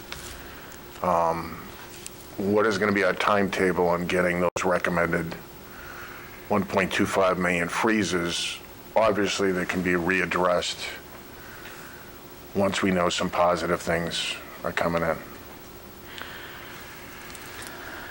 Certainly, yeah, We'll we're, dig into it this week, and Brian and I are probably you know, going to hit I'm at working least all next. I'm working throughout the holidays. So at least a little bit during the holiday. It's tough for us to say we're taking the whole week. There's Okay. just an awful lot to do. I don't anticipate that all of my administrators will be available, but those may be a couple of Google calls in between as we go. and I'm still knee deep in a lot of end of year stuff that I got to clear off the deck, but I'm managing. So I just, for this public hearing, I want to nail down a date, even if we have to potentially move a meeting as a board. I don't want to get the information on the 11th. I know things are busy, to present on the 14th. So as we get closer, I'm not going to pin you down to a date tonight, but as we get closer to a final date, I'd like the information to go out to a board for the board to digest it as a whole. And even if that's the one thing we deal with in a quick meeting, I think that needs to happen before the 14th. And I can give you updates along the way as far as like how close we are, and, you know, I don't want to promise a date because I know you hold me to it, but I'll tell you what percentage I am. Or I can give you a date and hold you to it. Now, our next, speaking of dates, our next meeting, potential next meeting is the 4th. Correct. Do you feel that information is going to be available then, or do you think we should delay that meeting along that week when that information might be available? I mean, because the 4th is right back after the first holiday, so if it makes sense that you thought you could do that say that Thursday, maybe the board could meet on a Thursday instead of the 4th.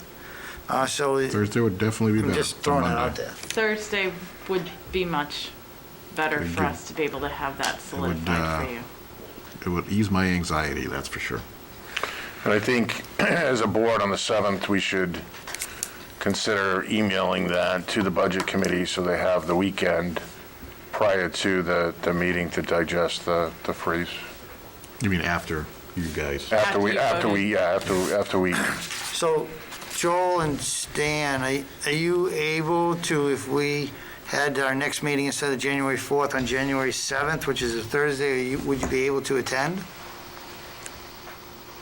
That looks okay for me. I believe so, yes. Okay, so I think we should proceed along that line. Okay. Because if we had the meeting the 4th and then we had to convene another meeting, it would just be another meeting we may not need to have. So I think we'll proceed with the meeting on the 7th instead of the Okay. 4th Thank you. at 6:30. Do we need a motion to move that, or? No, I think consensus of the board can meet it, and it's, Okay. And it's not been posted, so had it been Okay. posted, we would need to move it that way. anything else under old business? I had one, at least one. Did we get a chance to get Jeff Greenhaw kicked off on working on the Red Schoolhouse as far as quotes? Not kicked off on it, but doing it. Proceeding with it. Okay. Just, Yeah, Yeah. grammar teacher. sorry. English teacher. So, I believe Larry and him met Okay. over at the building. I know Larry's not on tonight. He's had several mornings. He's been here at 4 a.m., so. Yep, and I know they're talking, so. Okay, good. The second one was... I believe he did put together a presentation, though, as far as what it would cost for him to do the. Yeah, we... No, that We they motion they accepted approved that. at the last meeting. Right, yeah. I was just wondering if we had started proceeding on that, so that we may actually get a number in time to put it on the warrant. Right. I know that there's been some discussion. I also know that Larry's been spending a lot of Right. quality time with a snow blower, so, Got a tractor. our tractor. Just digging out what the plows don't do. So, Okay? here. Do we need to get somebody else to assist so he can be doing his more Other important pieces? job? We'll look and see where that is. He's had a couple other people out, so we'll, Well, I would suggest that maybe we reach out to a plowing contractor. I mean, he may be able to assist us with doing some of that in the short term, in addition to what his contract is. It's just a thought, but it's a thought. I don't want to see Larry burnt out, and not be able to get some of the other things we really need him to get done because he's filling in for something that we may be able to, for a little bit of additional funds that may be in that budget line, hopefully. Well, Hopefully the snow lets up later in the season, but it's just a thought. The roofs, I know they were talking about a sign off on the warranty from Firestone. and then it snowed. That's, Right. Is there any So it hasn't tentative happened. plan for that? We're Heard- waiting to see when they can get back. They did not get the inspection done, so. And I saw in a staff memo that, or your memo was telling that the roof repair was delayed because of the snow. Do they have a new target date? I have not heard that yet. I will double check that with Because I Larry. know we've got some potential clear weather coming in.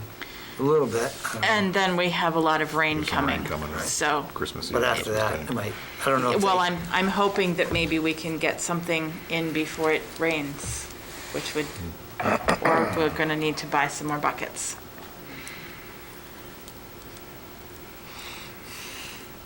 Or maybe borrow some buckets, since there's probably not a line for that right now.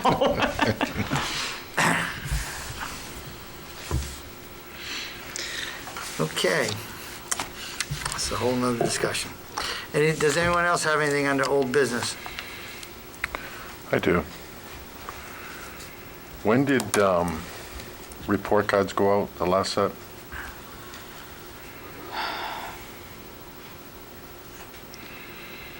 I need to look it up. I want to say it was around Thanksgiving, but I don't have the exact date on that. Okay. So what, if anything, have we done with the results of the 3-time increase in the students' failures increased this year over the same time period last year? What has the admin team done to address that? The admin team has been working with both principals and staff to be looking at, number one, our grading practices.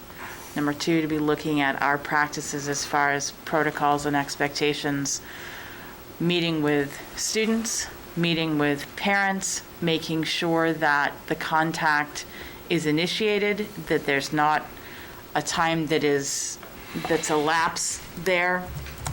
We are continuing to look at our attendance. There is a large number of our students who had those failures are also on our truancy list, and we are looking at the attendance issues there. Working with families, because oftentimes the remote piece is I don't want to say the least thing that they are struggling with, but it is certainly it's an indicator that there are other issues going on. We've taken a multi-step approach. I can't say that this is the one thing that we've done just with every kid along the line. It's what have you done? What else can we do? What else are our steps? We have instituted a program with our social worker reaching out to those families in particular to try to make sure we can get some other wraparound services in place. We have principals who are doing home visits. We have a number of staff who have made all sorts of ways to get in touch with families, whether it's via Google Meet, whether it's via Hangouts, whether it's a phone call, whether it's email. There's been a number of things that have been done. Do I have a documentation of each one here in front of me? I don't. But we are asking staff also to be logging those interactions so that we have a record of what we are doing here. Additional time. I was in buildings today watching teachers using their prep time to make sure that they were working with students above and beyond to get them ready for what they needed to be doing. So I had a question on something you said initially. You're looking at grading practices. What specifically does that mean? When you say that, what does that mean? We're looking at our grading practices. Are we grading compliance or are we grading competency? Is it that somebody didn't have a pencil that day, or is it that he's truly struggling with this algebraic concept? We're looking at, are we grading formative assessments, those practice pieces, or are we grading a summative assessment that says, here's all the pieces that you've done to lead up to it, but this is the piece that shows that you have or haven't mastered it. Where is the grading there? Real life example, driver's ed, you've got a whole lot of things that you're doing, but every time you make a mistake in driver's ed, doesn't take a point off your driver's test. When you take it, if you pass the test, you get a license. And So I guess my point you just said, so are you considering Because right now, we have a standard where, say, a student has to hand in a certain amount of homework or assignments, reports, and that constitutes a certain portion of the grade, and then there's a testing portion? Correct. And are you saying that now that's going to be changed? Under standards-based grading, formative assessments are practice. They are not part of a formal grade, and that is what the state is moving us toward. We are not fully there yet. We are making sure that as we're looking at the way that teachers are grading, that they are not putting, well, this homework assignment didn't get done. Well, if it's a worksheet, and this same material is covered here, and the student has demonstrated mastery, is this really the hill to die on? Probably not. Demonstrated, done. So looking to see where that is across the board so that we can be consistent.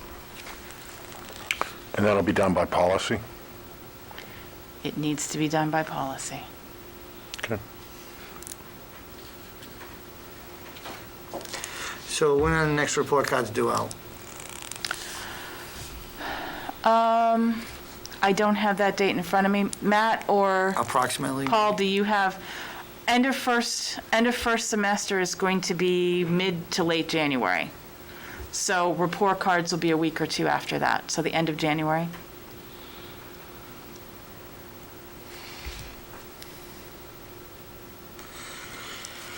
So when that time comes, I'm sure we'll be looking for what types of changes we've been able to help with in those numbers, because it's certainly a concern. Absolutely. And I know it's not a concern just for us. I mean, it's funny when you're listening, you hear other discussions of the same concerns, whether it's nationally or locally. Yep. And, our job is to have the best education possible. So getting that to the students is, in this, pandemic, is at times a challenge. That it has been. But we have to go on, we have to achieve the results. Absolutely. So, It's not an excuse. yeah. Anything under new business?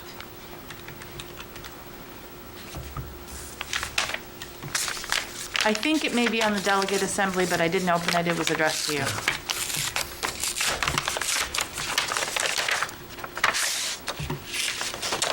School Board Association Delegate Assembly, yeah. Is this something that needs to go to the entire board? Typically, you've had at least one member Yeah. attend. Stan has done in the past.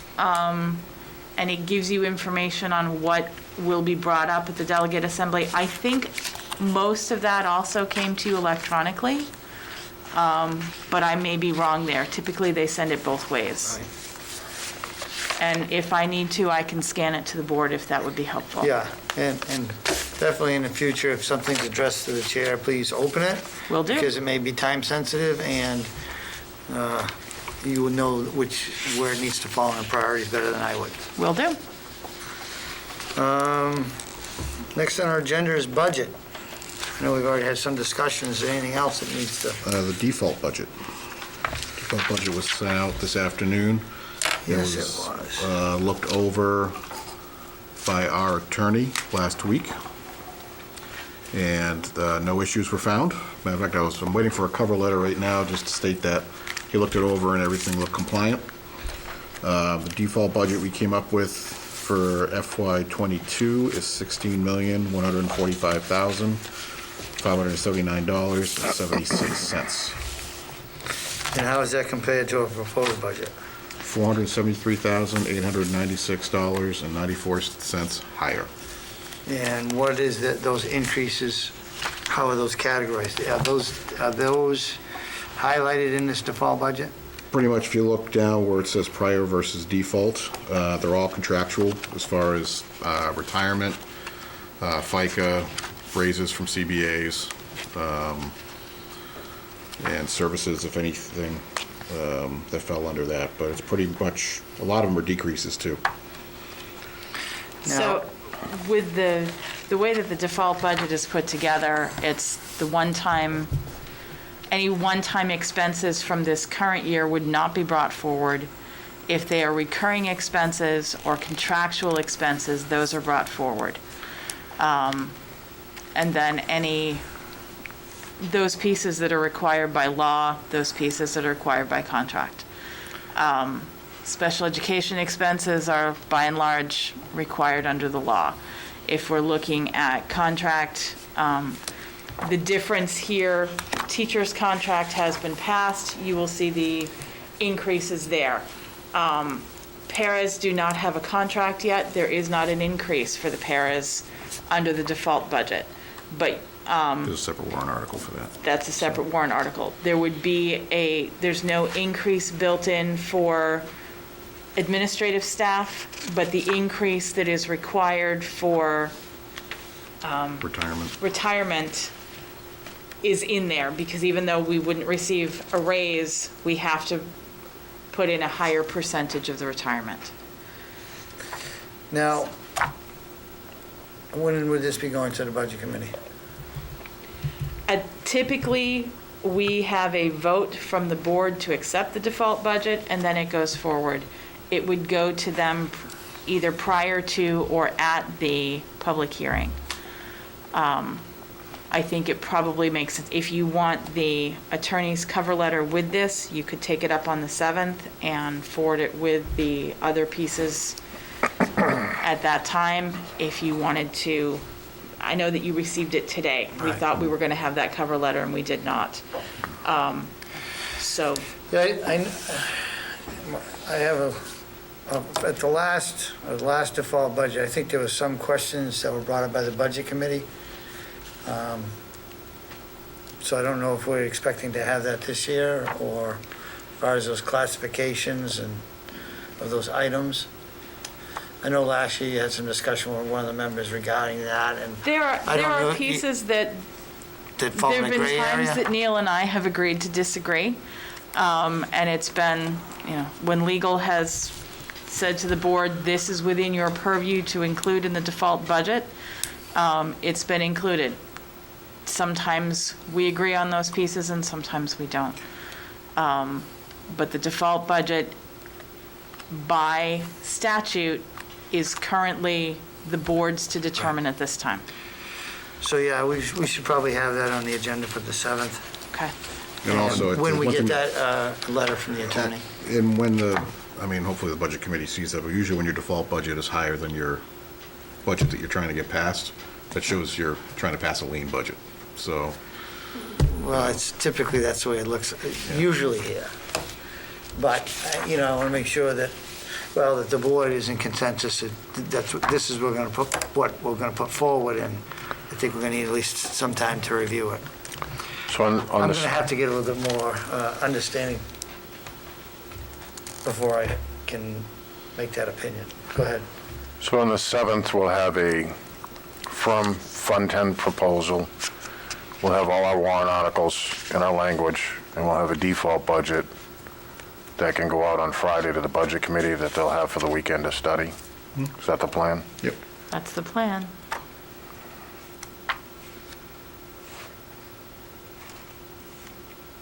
Do you want a motion to table the default budget till the 7th, or just No, it's leave it not, the way I it think is? it's just going to be on the agenda because we just got it Okay. tonight. And we don't have the letter from the attorney yet. We do not have the letter from the attorney yet. We met with him on Thursday. And this is something he typically is providing consult for other customers in this area? Well, remember that we are their only school client right now. So this isn't something that may be customary for schools. They have done it for towns, yes. Towns, but this Yeah, is somewhat new to our new firm. yes, it is. Okay. I like the idea. It just validates what we're putting together before the budget committee.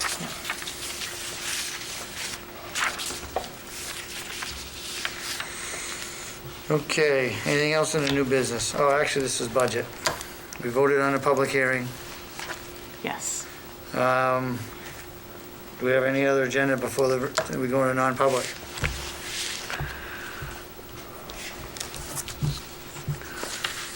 This is actually our last meeting before Christmas, isn't it? It is. So on behalf of the board, I would like to wish all staff, parents, students, and anybody else watching a Merry Christmas. Hopefully you'll have some enjoyable time with your family. Hopefully the weather will be Christmassy. Christmassy, yes. Mr. Chair, are we having the public participation? I've had several asking because I have three that want to ask a question. Yeah, we do have a little bit of time, so at this point, I will open up to some public comment, and if you have somebody who would like to speak. Mr. Bork, I believe you were first, and then it was Mr. Henry. Good evening, everybody. I just had a couple of quick questions. The first one pertaining to the percentage of students that are going remote that are failing. I know that it's been brought up a few different times over the last month. About a month ago, Stan mentioned looking into the statistics to see how many of those students had failing grades when they were in person as compared to remote, the percentage. My question is, have you guys looked into that? And if not, when do you plan on doing that? I think it would be very enlightening for those stats to come public so we could see if remote is the big problem or if it might be something else. Yeah, Mr. Burke. Ruth Ellen, have you had a chance to dig into that? We've looked at some of it. We have, because I compared first quarter to first quarter last year, if students were failing first quarter last year, by and large, they're also struggling now. But we have more students who are struggling than who were struggling last quarter, first quarter of last year. Do you have any percentage numbers regarding what percentage? It was about a third from my recollection, but I don't have the numbers in front of me, Charlie. What I will bring back is looking at those from last spring to now, because I think, too, we have a cumulative effect. And a number of those students who are struggling, particularly with attendance issues that are compounding, we're looking at, yes, remote learning is a factor, but we're also looking at several other different effects that may also be contributing factors, and I can look to have that for you on the 7th as well. Okay, thank you. I just think that it would be great to have those statistics so we have some exact numbers so that we can really look and say, okay, remote is causing this or remote is part of the problem. Right.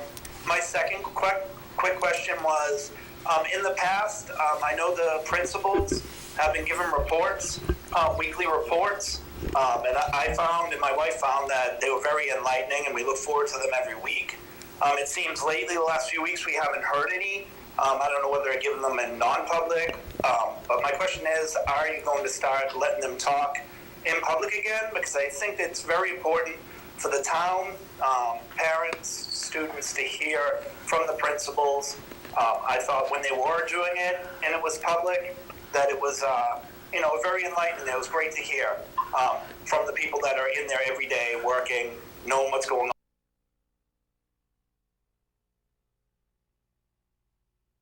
Public, and that was my second question. And thank you, everybody.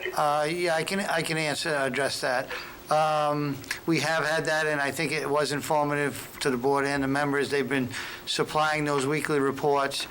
Unfortunately, based upon some busy agendas, we haven't asked them to read them into the record, and I think after the first of the year, we'll have more time on our agendas to get back to having them do that.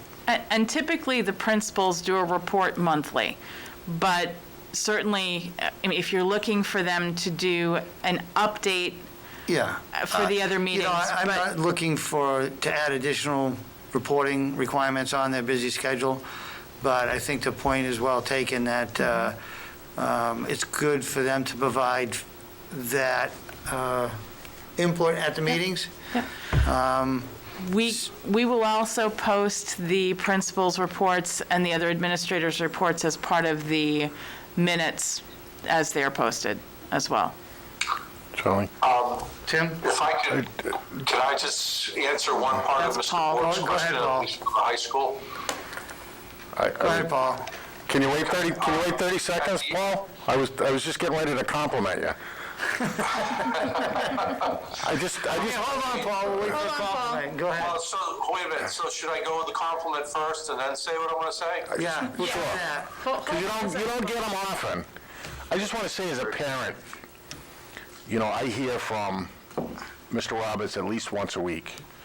And the updates are informative, and I think he does a really good job keeping parents up to date with what's going on in the buildings. And I've seen from other principals that I don't have contact that you're seeing that the same type of information is going out into the community, and I think it's great to see, in addition to what we get to our reports. But there's a lot of information I get from, my vision of that, from what the building principals are doing, that's not necessarily in our monthly report as well. But thank you. Good. Go ahead, Paul. Okay, yeah, thank you. Just to answer a little bit of the first part of Mr. Bork's question, at the end of first quarter, we took a look at several factors for those kids that were struggling, and overwhelmingly, and I mean, I'm thinking that it was maybe in the 60% range, is that really the biggest hindrance that we have in remote education for the high school is just simply is attendance. That's why there's many days that I'm learning the byways of Farmington as I'm going out doing home visits. And so that's, I would say attendance at times is probably the biggest obstacle. I hope that helps you, Mr. Bork. And it sounds like we're addressing that, and hopefully we'll see an improvement in these upcoming grades. Yeah, I hope so too. Yes. We had somebody else wanted to speak? Yes, Mr. Henry asked me to read his question for him. He says, do I understand correctly that all students will be remote, yet the budget has been frozen, so we cannot purchase or send home additional supplies for projects for remote students? This question applies to all students that are now, but also those that remain remote going forward. And his second question was just about information about driver's ed and how this will work, because it was supposed to start coming back that first week. Was first concern about the budget being frozen. That should not affect school supplies for what is currently expected to be done in lesson plans. Would you agree, Ruth Ellen? If we're going to get to 1.25 million, we are going to have to look at supply lines to do that. Right, but there's not necessarily a total freeze. Right, 'cause No, that's what but sounds like his us- concern was. For us to be able to get to that, we're going to have to take a hard look at all of our lines. Then we need to do that sooner than later if we're going into a remote educational system. Yes. And the And second really, one- that's, I think that, and correct me if I'm wrong, Mr. Henry, I think that is a question, it's what, regardless whether we're remote or in person, additional supplies being purchased right now, we've put a hard stop until we can get a handle on exactly where we are so that we can give you hard numbers. The only way we're going to be able to do that is to say, okay, we clear the pipeline, know exactly where we are, this is what's left, and here's what we can relax up on. But Okay. supplies are, because I have an awful lot of contract that I can't touch, supplies are the one piece that is kind of on the, okay, we need to wait. What is that, but in most areas, we should have some supplies on hand. There are some supplies on hand, but we also have had a practice of purchasing supplies as we go, partly because of storage, partly because of, it's not something that we're using now. We'll be using it here, so it's purchased closer to the time it's going to be used.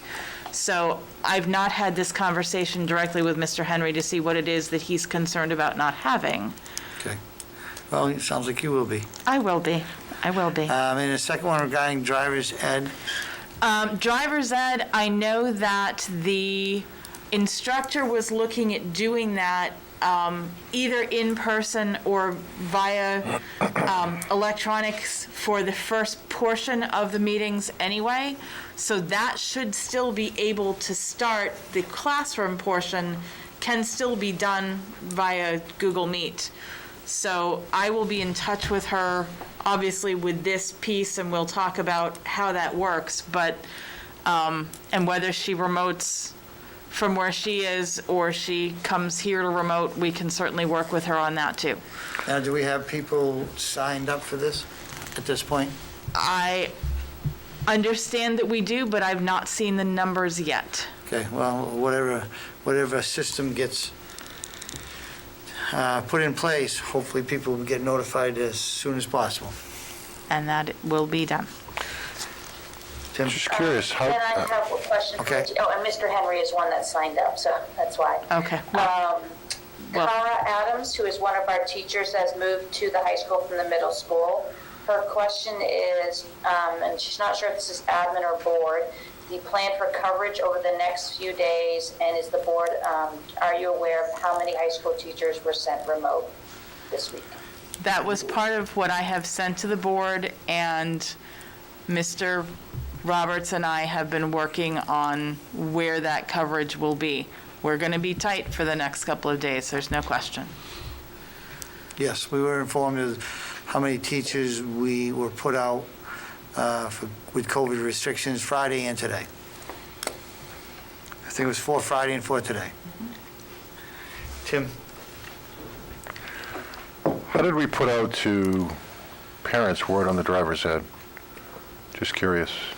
I know that once the contract went out, that there have been pieces that I'm assuming have gone from Stephanie Monza, who is our instructor. I have not done a blast, but I'm assuming she's worked with the high school on that. Okay. And Because I voted on, I think I was the one that brought it back to the district. I haven't seen anything. Not that it affects me. I Right. got no intention of using the services. But if I didn't know it was starting up, okay. and I brought it back to the table, we got a problem. Yep. I will be back in touch with her tomorrow Yeah, regarding we may need, these other. want to reach out to the town. I know they've given us some time on their blast, whether it's TV or whatever means. We can certainly reach out to make sure that we're getting everybody that we want to get noticed, because especially we're using an outside contractor for the service, we may need to kind of assist or get a plan of how we're getting that information out, not assuming that they're taking care of it. Nope. Especially with it being a small business, we might need to be more proactive in making sure the word gets out. She's been pretty good about contacting me when she needs something too, so we'll get there. Mr. Chairman, and while we're in public session, just so it doesn't look like we're doing something behind closed doors, under our non-public session, I'd like a session added for safety and security for the purposes of a briefing on today's incidents with the COVID-19. Okay, and also for the update regarding the safety upgrades? Yes. I think there was some discussion on that. So we'll add that non-public session. Mr. King, Yeah, go ahead, Joe. is there anyone else that has, if not, I'd like to close out the public input Go ahead, Joe. section of this meeting. This is a sort of a long time coming, but I feel that this is the appropriate meeting to make this statement, because we're heading into the holiday season, and this is our last meeting of the year. I'd like to just take a moment and thank the general public, but especially my fellow school board members and the members of the Farmington academic community at all 3 schools. for their recent expressions of sympathy in the loss of my father, Ron Shagnon. And forgive me if I get a little worked up. It's been a tough couple of months, and the overwhelming support and expressions of sympathy and stories that have been shared about my father's service to Farmington have been overwhelming. I will share with you, as I shared with the school board members privately in a more recent meeting, in my dad's drawer in his coffee table that sat in front of his couch here on School Street, when I cleaned it out, there were 2 cards sitting in that drawer that I could tell had been frequently read. One was from Sylvia Thayer, the daughter of Bueller and Jim Thayer, and one was from Jim and Bueller Thayer, that they wrote back to my father in the mid-90s, thanking him for his role that he played in the building of the new high school. And although that was 25 years ago, I could tell it still remained a very special part of my dad's heart. His service on the school board was very special to him. And I have to say that regardless of whether or not we agree, my service on the school board and alongside you gentlemen has been a privilege as well, because of the support that you've shown me in recent weeks. I want to thank the staffs of all 3 schools who I've got multiple cards from, grade levels that I got cards and letters from, members of the administration, both the SAU administration and the building administration. I received letters from the Board of Selectmen, from members of the Budget Committee, and I just can't thank the community enough. So if I could just close out tonight's meeting with a heartfelt thank you, and a Merry Christmas and a Happy Holidays to all of you that are listening. Thank you very much.